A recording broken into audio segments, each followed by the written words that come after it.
This is Matador News, and these are today's headlines.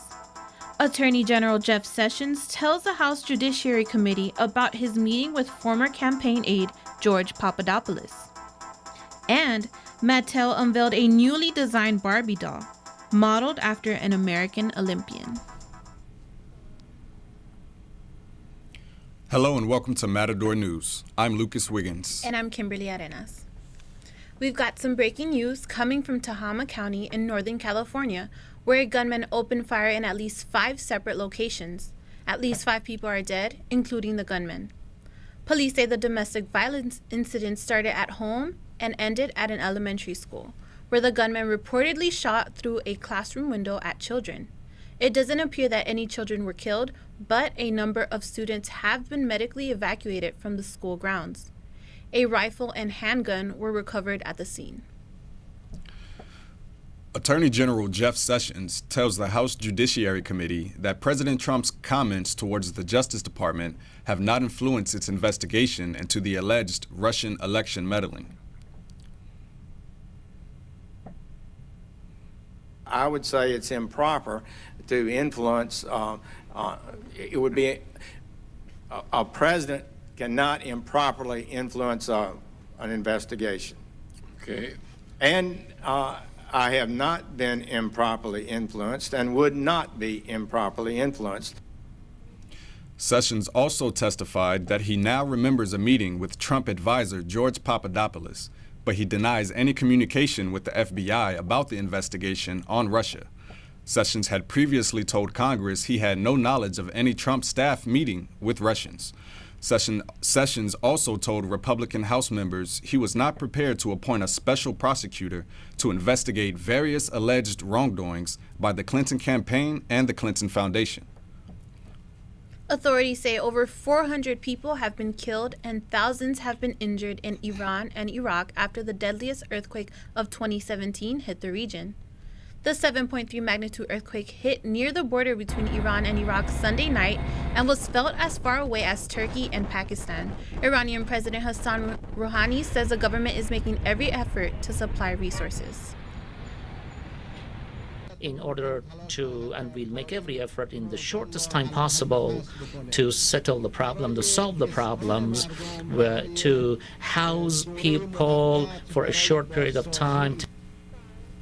Authorities in the region say they have started rescue operations, and Iran has declared 3 days of mourning. President Trump is returning today from a 12-day tour that took him through Japan, South Korea, China, Vietnam, and the Philippines. The president says trade relationships with the region will grow stronger in the coming years. From a standpoint of security and safety, military, very proud, and trade, you will see numbers that you won't believe over the years. Because over a period of years, they will be treating us much differently than they have in the past. People were taking advantage, countries were taking advantage of the United States, more than just this region, but the world. And those days are over. We're going to be fair, we're going to be reciprocal. As I said in my remarks before, we will be reciprocal, meaning if they're doing it, we're doing it. And that's the way it's going to be. Trump also spoke briefly about the 3 UCLA basketball players who are facing prison time for shoplifting in China, saying he spoke with the Chinese president regarding the matter. 2 days ago, I had a great conversation with President Xi. What they did was unfortunate. You're talking about very long prison sentences. They do not play games. He was terrific, and they're working on it right now, and hopefully everything's going to work out. And I know they're very grateful because they were told exactly what happened. He will hold an event later in the week to discuss concrete outcomes of his trip. A Palos Verdes high school student accused of being involved in a gang-related murder has been removed from the school. Police say Cameron Terrell drove the getaway car in the murder of Justin Holmes on October 1st. 18-year-old Terrell is out on a $5 million bail, was still going to classes until several parents complained about him attending school. Terrell's family and the school agreed the teen will study off campus.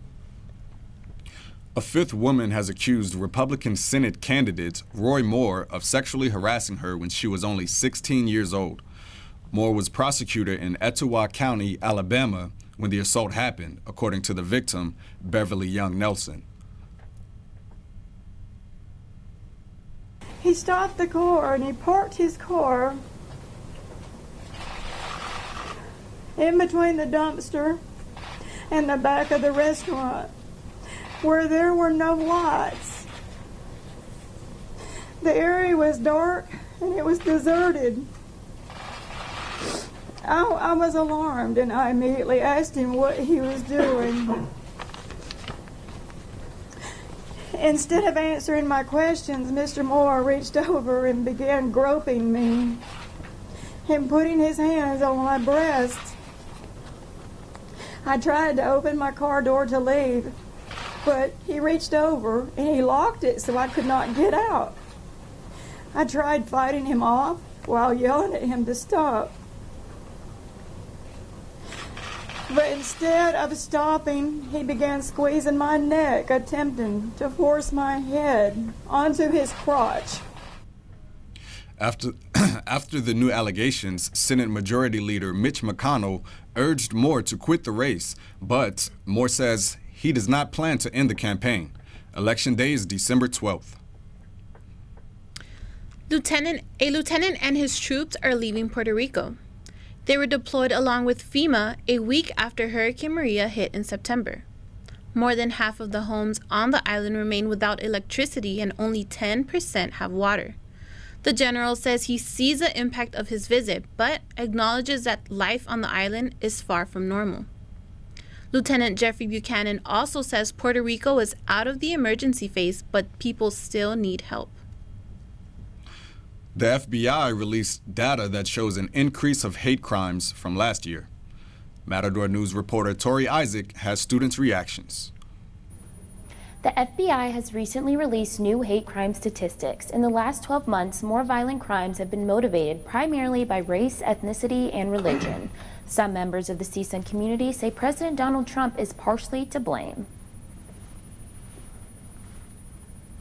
The White House administration and kind of the attitudes they've taken with like immigration issues, the LGBT community, and like serving in the army and things like that. It's just like they're modeling for us how we should behave, right? So they're triggering some people and saying like, hey, like these people are different, they're our source of our problems, and we should kick them out of our country. I feel like society is changing their mindset on how to act because of Donald Trump. I feel like he kind of set the bar by allowing it to be okay. After 9/11, people have that fear of something they don't understand. They don't realize that it's not just the religion. It's certain people who just believe that kind of radical belief, but it's not everyone as a whole who believe in that religion. So when you hear, the person who's in charge now in the presidency, giving the labels of those animals. So when that happens, that takes the humanity away from people, and that's very dangerous. The minute you start dehumanizing a group of people, you justify violence against them. And quite frankly, I'm surprised that it isn't higher given the level to which we have dehumanized the people we're fighting in the Middle East. Start blaming on that religion in general just because of ISIS and all that, but it's just not the religion that they should just blame. It's just the people who are committing it. It's just not all them. It's just because they're so associated with them. So they just kind of categorize everyone as terrorists, but really, if you look at it, there's a lot of, especially in America, there's a lot of terrorists who are white, and they're not Muslim at all. So I think people just need to understand that. The two largest percentages of hate crime incidents took place in or near residences and on or near roadways. The Bureau says it will continue to combat hate crimes that fall under federal jurisdiction and offer operational assistance to local and state law enforcement partners during their hate crime investigations. Now let's go to Luzita Pineda with the latest in health. Thank you, Tori. a new digital ingestion tracking pill has been approved by the Food and Drug Administration. Abilify My Sight is the first drug in the United States to have a sensor inside the pill, so doctors can track prescriptions for the patients with mental illness who sometimes don't take their medication. The FDA says the digitally enhanced medicine sends a message from the pill sensor to a wearable patch, so doctors can use their cell phones to make sure the medication was taken. Some people are concerned about patients' privacy since there will be a sensor living inside their bodies, but the FDA says healthcare providers and caregivers will need consent from the patient in order to use the online portal. Abilify My Sight should not be used in real time or in emergency situations, otherwise the results will be inaccurate. For the first time in 14 years, the American Heart Association is changing the definition of hypertension. The new standard is being revised from 140/90 to 130/80. This new standard will drastically affect Americans and increase the percent of adults living with high blood pressure to almost 46%. That is almost half of the adult population. This change comes after years of research showing that people within the new hypertension guidelines have double the risk of cardiovascular problems like heart attacks and strokes. Healthcare professionals say exercise modification like a vegan diet and weight loss are the first steps to reducing high blood pressure. Now let's go to Sun Lee with the latest in entertainment. Thank you, Luzita. What do Bruno Mars, the Chainsmokers, Drake, and Ed Sheeran have in common besides being musicians? They each received several nominations for the upcoming 2017 American Music Awards. The ceremony will be broadcast live from the Microsoft Theater in LA this Sunday evening on ABC. Other artists will also receive awards at the event. The ceremony will be hosted by Blackish star Tracy Ellis Ross. Host models is music legend Diana Ross, who will be honored with the Lifetime Achievement Award. An American Idol alumna has some good news to share with her fans. People magazine says Jordin Sparks secretly wed her boyfriend, Dana Isaiah, in mid-July. The couple is also expecting their first child together late next spring. Sparks met her future husband when his family asked her to talk Isaiah out moving to LA to pursue a modeling career. The children bonded quickly over their tight-knit families and shared Christian faith. Sparks, who swore up love last year after going through many breakups, is counting her blessings and embracing all the changes in her life. Let's check back in with Luzita for news in sports. Thanks, Sun. It's a win for the Lakers game in their last game. The Lakers beat the Suns 100-93 during Monday night's game. Backup point guard Jordan Clarkson started the game on the bench but played too well to be pulled off the game. Clarkson scored 25 points in 26 minutes. Lonzo Ball's best friend that night was the bench. After dethroning LeBron James as the youngest player to record a triple-double, the Lakers rookie sat out the fourth quarter after scoring only 7 points. The Lakers will open a 4-game homestand against Philadelphia on Wednesday night.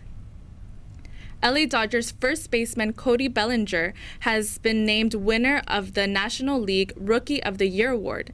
The Baseball Writers Association of America voted unanimously, making it the second year straight for the Dodgers to win rookie awards.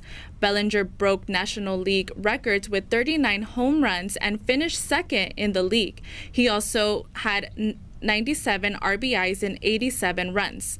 Yankees right fielder Aaron Judge was named the American League Rookie of the Year. This is the first time since 1997 that the Baseball Writers Association of America unanimously voted for both awards. GQ magazine has chosen Colin Kaepernick as Citizen of the Year to be featured on their December cover. Kaepernick collaborated with magazine in an attempt to revive the narrative of his protest, although he does not actually go on record. Kaepernick led the NFL players in kneeling before games as protests against injustice towards African Americans. GQ editors say his activism has helped the story go around the world.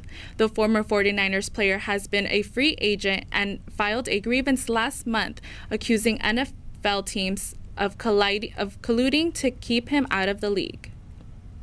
Now let's go to Matador News reporter Savannah Palacio in the newsroom, who has student reactions on the latest Barbie design. Barbie is getting a makeover. The newest doll is modeled after Muslim athlete Ibtihaj Muhammad and is dressed wearing a hijab. Ms. Muhammad made history by being the first American to wear Muslim headgear at the Olympic Games. Some CSUN students say they're a little excited about the new doll. We see Barbies as beautiful. Everyone wants to be perfect, basically. So when you have that different culture, ethnicity being represented in that way, it makes all these other women feel just as beautiful. It's a little weird and new. Obviously, anything new introduced to us is shocking, whether in a positive or negative way. I think it really opens for diversity in our country and for other people that come here. I feel like the United States as a whole, especially California, is full of diversity. I think it's actually like a really good thing from Barbie to be making people, to make dolls that are more ethnically diverse, so it could be more accepted worldwide. The Olympic fencer won a bronze medal at the 2016 Rio Games. She says she is proud to know little girls everywhere can now play with the Barbie who chooses to wear a hijab. Let's go back to Sun for more in business. Thanks, Savannah. Working elves who need a holiday job may want to look to Amazon. The retail giant will be holding a 2-day hiring event beginning tomorrow and Wednesday in the Inland Empire. Amazon wants to fill more than 3,000 new positions with distribution centers in San Bernardino and Moreno Valley. The hiring event will be at the Moreno Valley Conference Centers. Applicants can apply online or in person at the hiring events. Amazon says new employees are needed to help pick, pack, and ship holiday offers. Shoppers who want to snatch good deals this holiday may need to be aware of which stores are closed or open. Many national retailers want to give their employees and customers a break from working and shopping to enjoy Thanksgiving. REI, the outdoor sporting goods store, says it will yet again close on Black Friday and Thanksgiving as part of its #OptOutside campaign. Costco, Home Depot, and Nordstrom are among those that will be closed on Turkey Day. Others are seeking ways to lure shoppers into their store with big deals. These include Target, Macy's, Best Buy, and other retail giants. It's a battle between the queen of Tejano music and literature's most popular wizard. Selena Quintanilla died, but her legacy will live on through children's book characters.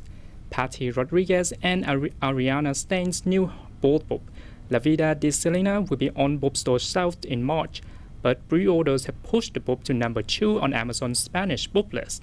Their book is now right behind J.K. Rowling's Harry Potter and the Sorcerer's Stone. Let's hear from Lucas with weather. It's finally cooling down in the valley. Today's weather is mostly sunny, with the high at 80 degrees and the low at 55. It's 68 degrees in Northridge. Make sure to cover up this weekend, though, because it'll be partly cloudy in the low 70s.